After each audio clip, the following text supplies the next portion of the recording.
Hello, friends. I was reading the Gospel of John and I came across an interesting verse I thought I should share with you.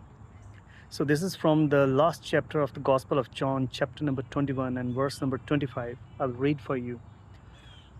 Now, there are also many other things in that Jesus did, were every one of them to be written. I suppose that the whole world itself could not contain the books that would be written.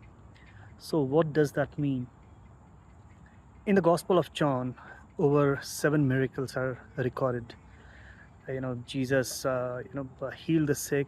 He raised Lazarus from the dead. And out of all those 7 miracles, there is this one character. His name is Thomas. A lot of people know him as Doubting Thomas. But why? Because he was a doubter. He thought that maybe he's a magician. Any magician can do those trick, turning water into wine, or maybe like any guru can do such tricks, and can make fool of people. But not, there's more to it. And when Jesus Christ was crucified and he was resurrected, and Thomas, he accepted it, but still he was doubting. And when we come across the verses when he encounters Jesus Christ, it says in the chapter number 20, that is the second last chapter of the Gospel of John, and the verse number 27, which Jesus says, and these are the red letter words.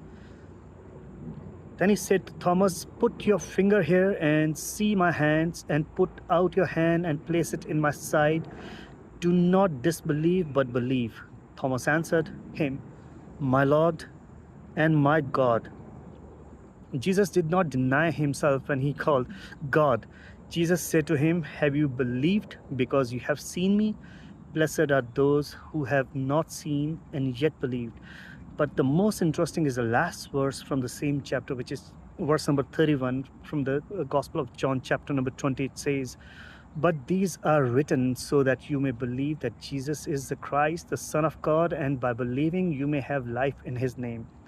Now, coming back to the same verse which I started with, that is the last chapter 21, verse number 25, it says, "Now there are also many other things that Jesus did. Were every one of them to be written, I suppose that the world itself could not contain the books that would be written." So, what do you think? Do you believe because you have seen him, or you believe him because you have not seen him? Let me know with your comments. Take care. Have a good day and God bless.